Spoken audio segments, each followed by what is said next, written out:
Chapter 17. How to Draw Upon That Higher Power. 4 men were sitting in the locker room of a country club after a game. Talk about golf scores drifted into a discussion of personal difficulties and problems. One man was especially despondent. The others, his friends, realizing his unhappy state of mind, had arranged this game to get his mind off his difficult situation. They hoped a few hours on the golf course might afford him some relief. Now, as they sat around after the game, various suggestions were offered him. Finally, one of the men arose to go. He knew about difficulties, for he'd had plenty himself, but he had found some vital answers to his problems. He stood hesitantly, then laid his hand on his friend's shoulder. "George," he said, "I hope you won't think I am preaching to you. Really, I'm not. But I would like to suggest something. It's the way I got through my difficulties. It really works if you work at it, and it's this. Why not draw upon that higher power?" He slapped his friend affectionately on the back and left the group. The other men sat mulling over this. Finally, the discouraged man said slowly, "I know what he means, and I know where the higher power is. I only wish I knew how to draw upon it. It's what I need, all right." Well, in due course, he discovered how to draw upon that higher power, and it changed everything for him. Now he is a healthy, happy man. The advice given at the golf club is really very wise. There are many people today who are unhappy and depressed and just not getting anywhere with themselves or with conditions. And they do not need to be that way. Really, they don't. The secret is to draw upon that higher power. And how is that done? Let me tell you about a personal experience. When quite young, I was called to a large church in a university community, and many of my congregation were professors in the university as well as leading citizens of the city. I wanted to justify the confidence of those who gave me such an outstanding opportunity and accordingly worked very hard. As a result, I began to experience overstrain. Everyone should work hard, but there is no virtue in overtrying or overpressing to such an extent that you do not work efficiently. It is somewhat like making a golf shot. Try to kill the ball and you execute the shot poorly. You can do likewise in your job. I began to get rather tired and nervous and had no feeling of normal power. One day, I decided to call on one of the professors, the late Hugh M. Tilrow, a great friend of mine. He was a wonderful teacher, and he was also a great fisherman and hunter. He was a man's man, an outdoor personality. I knew that if I did not find him at the university, he would be out on the lake fishing. And sure enough, there he was. He came ashore at my hail. "The fish are biting. Come on," he said. I climbed in his boat, and we fished a while. "What's the matter, son?" he asked with understanding. I told him how hard I was trying and that it was getting me down nervously. "I have no feeling of lift or power," I said. He chuckled. "Maybe you're trying too hard." As the boat scraped ashore, he said, "Come in the house with me." As we entered his cabin, he ordered, "Lie down there on that couch. I want you to read something. Shut your eyes and relax while I find the quotation." I did as directed and thought he was going to read me some philosophical or perhaps diverting piece, but instead he said, "Here it is. Listen quietly while I read it to you, and let these words sink in. Hast thou not known? Hast thou not heard that the everlasting God, the Lord, the creator of the ends of the earth, fainteth not, neither is weary. There is no searching of his understanding. He giveth power to the faint, and to them that have no might he increaseth strength. Even the youths shall faint and be weary, and the young men shall utterly fall. But they that wait upon the Lord shall renew their strength. They shall mount up with wings as eagles. They shall run and not be weary, and they shall walk and not faint."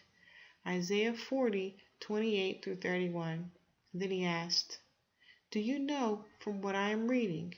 Yes, the 40th chapter of Isaiah, I answered. I'm glad you know your Bible, he commented. Why don't you practice it? Now relax. Take 3 deep breaths, in and out slowly. Practice resting yourself in God. Practice depending upon Him for His support and power. Believe He is giving it to you now, and don't get out of touch with that power. Yield yourself to it. Let it flow through you. Give your job all you've got. Of course you must do that, but do it in a relaxed and easy manner like a batter at a big league ball game. He swings the bat easy like and doesn't try to knock the ball out of the park. He just does the best he can and believes in himself because he knows that he has lots of reserve power. Then he repeated the passage again. They that wait upon the Lord shall renew their strength. That was a long time ago, but I never forgot that lesson. He taught me how to draw upon that higher power, and believe me, his suggestions worked. I continue to follow my friend's advice, and it has never failed me in the more than 20 years that have passed since then. My life is crowded with activity, but that power formula gives me all the strength I need. A second method for drawing upon that higher power is to learn to take positive, optimistic attitude toward every problem. In direct proportion to the intensity of the faith which you muster, you will receive power to meet your situations. According to your faith be it unto you, Matthew 9:29, is a basic law of successful living. There is a higher power, and that power can do everything for you. Draw upon it and experience its great helpfulness. Why be defeated when you are free to draw upon that higher power? State your problem. Ask for a specific answer. Believe that you are getting that answer.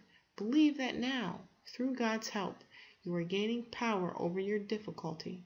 A man and his wife who were in real trouble came to see me. This gentleman, a former magazine editor, was a distinguished figure in music and artistic circles. Everyone liked him for his geniality and friendliness. His wife was held in similar high regard. She was in poor health, and as a result they had retired to the country where they were living in semi-seclusion. This man told me he had experienced 2 heart attacks, one quite severe. His wife was in a steady decline, and he was deeply concerned about her. The question he put was this: can I get hold of some power that can help us recover ourselves physically and give us new hope and courage and strength? The situation, as he described it, was a series of discouragements and defeats. Frankly, I felt that he was a bit too sophisticated to permit himself to adopt and utilize the simple trust that would be necessary if faith were to rehabilitate him. I told him I rather doubted he had the capacity to practice simple faith enough to open the sources of power according to the techniques of Christianity. But he assured me he was in earnest and was open-minded and would follow any directions given. I saw his honesty and the real quality of his soul, and have had a great affection for him ever since. I gave him a simple prescription. He was to read the New Testament and the Psalms until his mind was saturated with them. I gave him the usual suggestion of committing passages to memory. Principally, I urged him to utilize the formula of putting his life in the hands of God, at the same time believing that God was filling him with power, and his wife also, and that the 2 of them were to believe unfalteringly that they were being guided in even the most commonplace details of their lives. They were also to believe that in cooperation with their physician, whom I happened to know and admire, that the healing grace of Jesus Christ was being given them. I suggested that they picture the healing power of the great physician as already working within them. Seldom have I seen 2 people who became more gloriously childlike in their faith and whose trust was more complete. They became enthusiastic about the Bible and would often telephone me about some wonderful passage they had just found. They gave me fresh insights into the truths of the Bible. It was a truly creative process working with this man and his wife.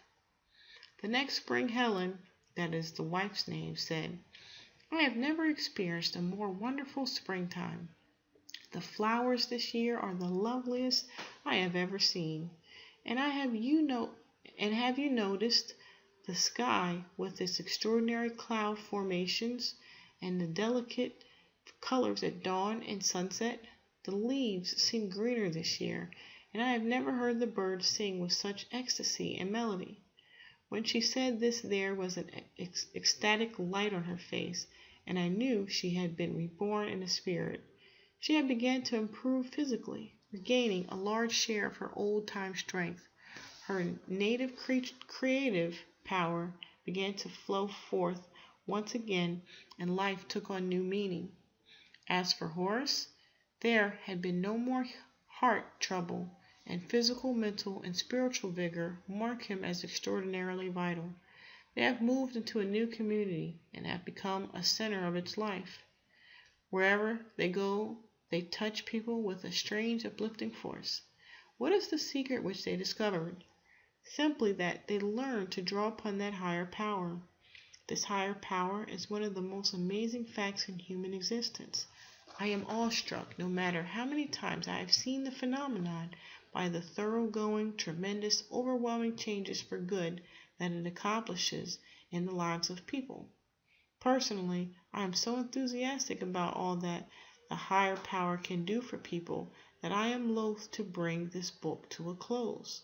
I could recite story after story, incident after incident of those who, by laying hold of this power, have had a new birth of life.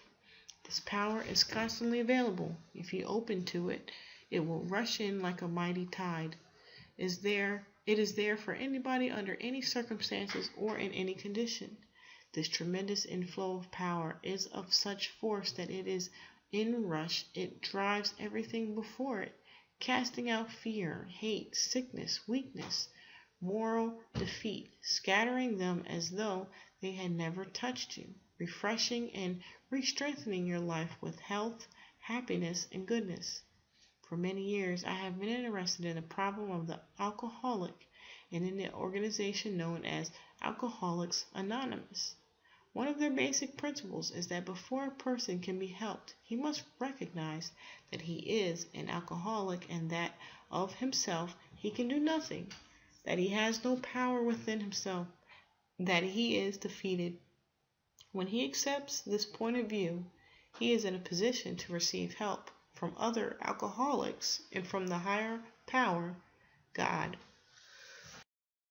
Another principle is the willingness to depend upon the higher power from whom he derives a strength which he does not himself possess. The working of this power in men's lives is the most moving and thrilling fact in this world. No other manifestation of power of any kind is equal to it. Materialistic power achievement is a romantic story. Men discover laws and formulas and harness power to do remarkable things. Spiritual power also follows laws. Mastery of these laws works wonders in any area more complicated than any form of mechanics, namely human nature. It is one thing to make a machine work right.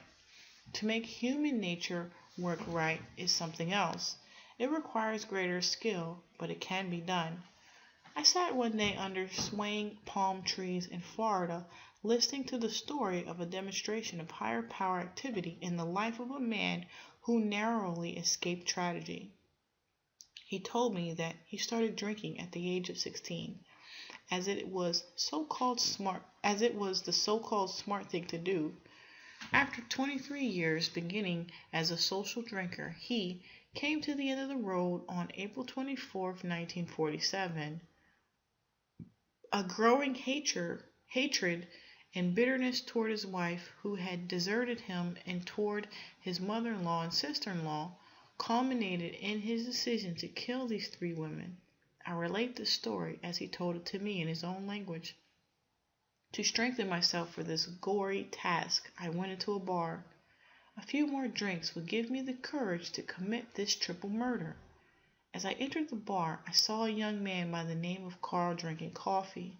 Although I hated Carl from boyhood, I was utterly astounded to note his immaculate appearance, and I was also astonished to see him drinking coffee in a bar where he had spent on an average of $400 a month for drinks alone.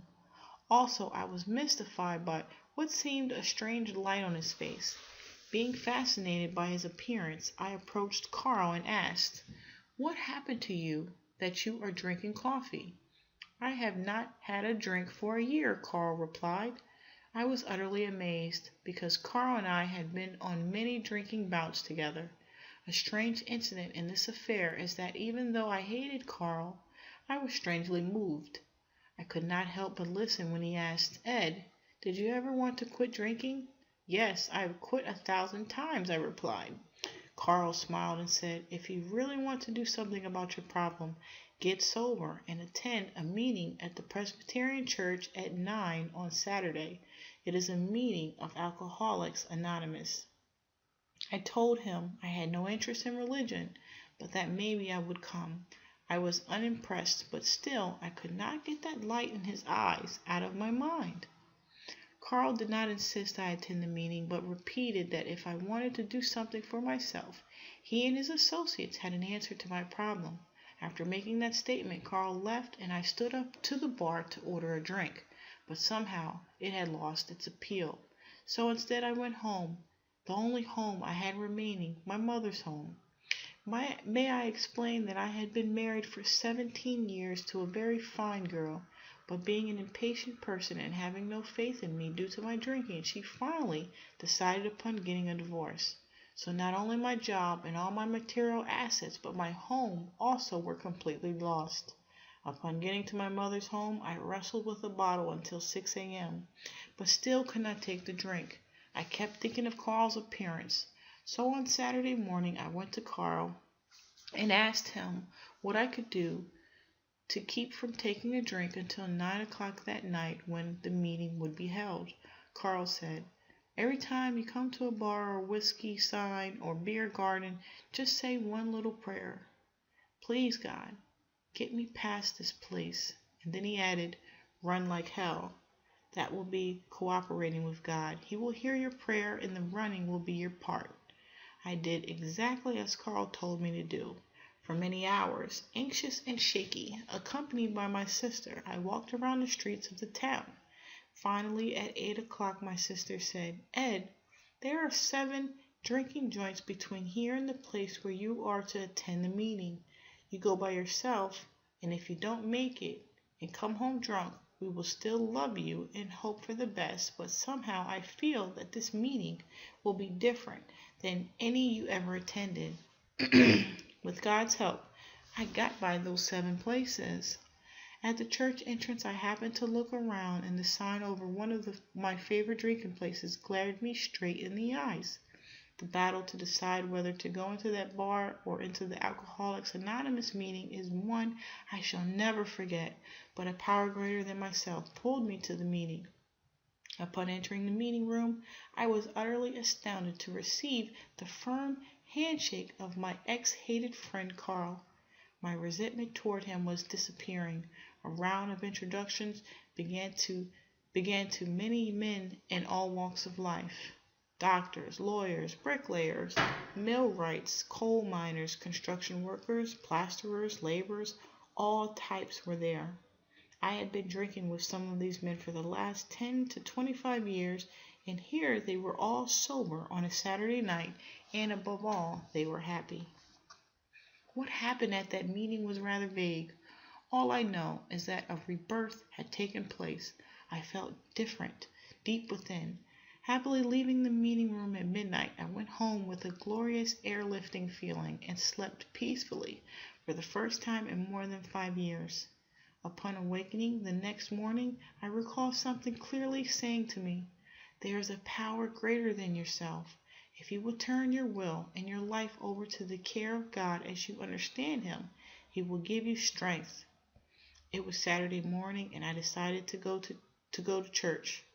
I attended a service where the preacher was a man whom I had hated from childhood.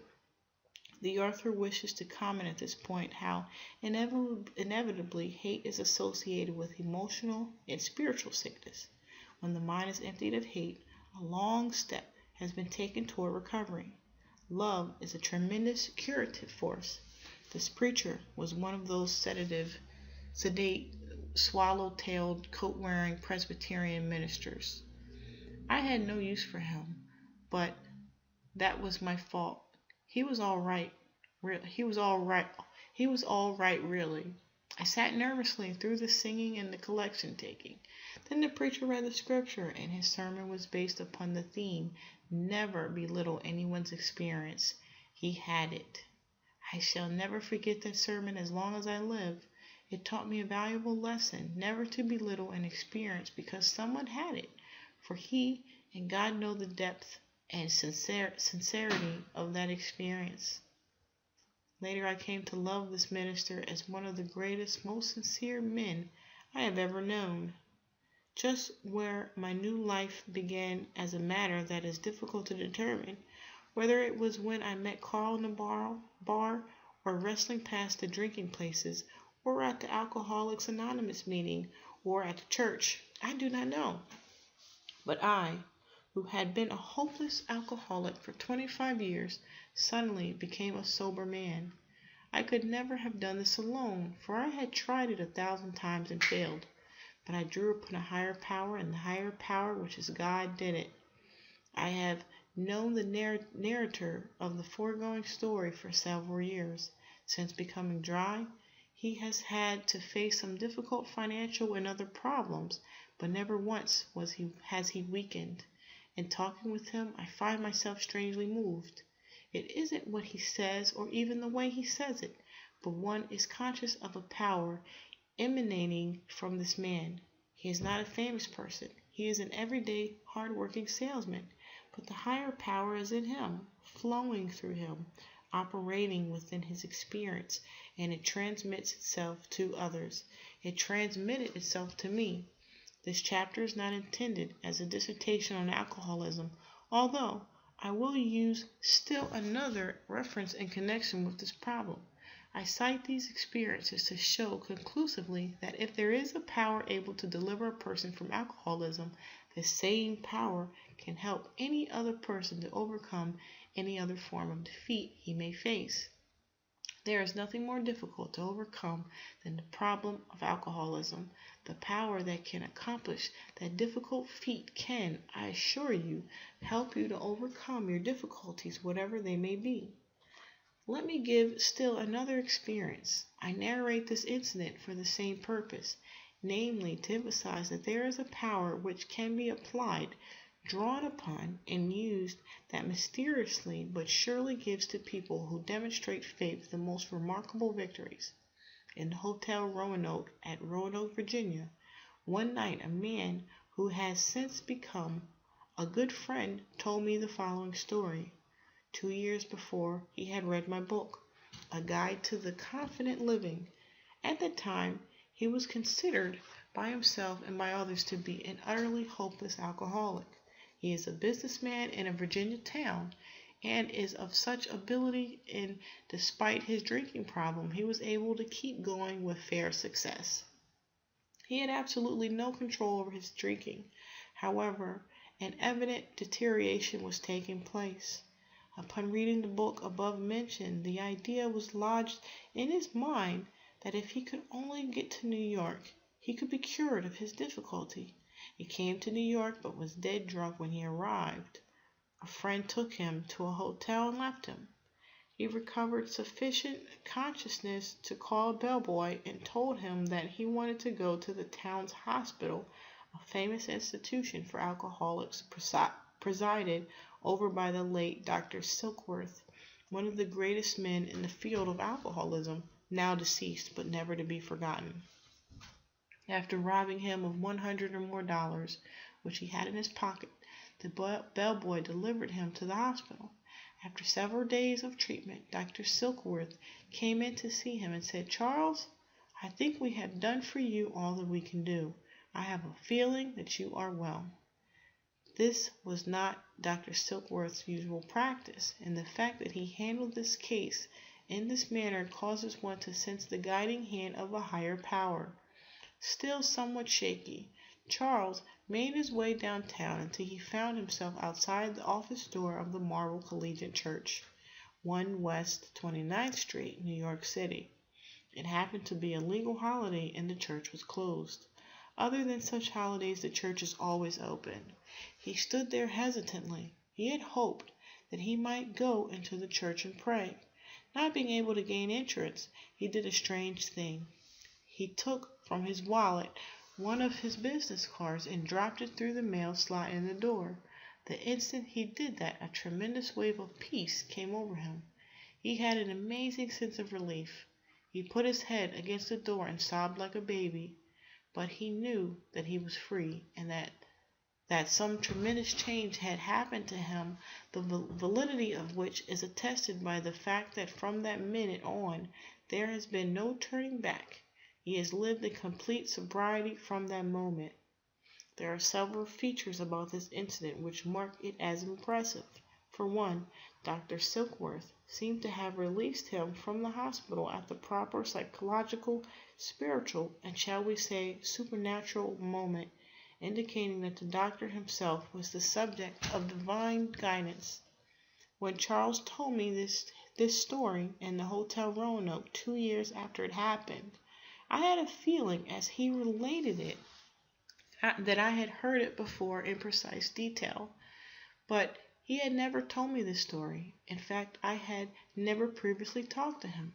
It occurred to me that perhaps he had written the story to me and I had read it, but he said he had never written me. I then asked him if he had told the story to one of my secretaries, associates, or any other person who could have related it to me. But he said he had never told the story to any other individual save his wife, and I had not met her until that night. Apparently this incident had been transmitted to my subconscious at the time it happened, for now I remembered it. Why did he drop the card in the mail slot? Perhaps he was symbolically reporting to his spiritual home, reporting to God. It was a dramatic and symbolic separation of himself from his defeat, and the turning to a higher power which immediately took him out of himself and healed him. The incident indicates that if there is a deep desire, intensity of longing, and a sincere reaching out after the power, that it will be given. In this chapter, I have related victory stories out of human experience, each in its own way indicating the continual presence and availability of a life-renewing power, beyond but resident within ourselves. Your problem may not be alcoholism, but the fact that the higher power can heal a person of this most difficult malady emphasizes the tremendous truth related in this chapter and throughout the entire book, that there is no problem, difficulty, or defeat that you cannot solve or overcome by faith, positive thinking, and prayer to God. The techniques are simple and workable, and God will help you always, just as the writer of the following letter was helped. Dear Dr. Peale, when we think of all the wonderful things that have happened to us since we first met you and started coming to the Marble Church, it seems nothing short of a miracle when you realize that just 6 years ago this month I was totally broke. In fact, thousands of dollars in debt, a complete physical washout, and had hardly a friend in the world because of my excess drinking. You can see why we have to pinch ourselves every now and then to realize that our good fortune isn't all a dream. As you well know, alcohol wasn't the only problem I had 6 years ago. It has been said that I was one of the most negative people you ever saw. That's only a half-truth. For I was filled with gripes, all sorts of irritation, and was one of the most supercritical, impatient, cocky individuals that you could have possibly met, even in all your travels. Now please don't think I feel I have overcome all these obsessions. I haven't. I am one of those people that have to do a day-to-day job on myself, but gradually. By trying to follow your teachings, I am learning to control myself and be less critical of my fellow man, and it is like being released from a prison. I just never dreamed that life could be so full and wonderful. Sincerely, signed, Dick. Why not draw upon that higher power?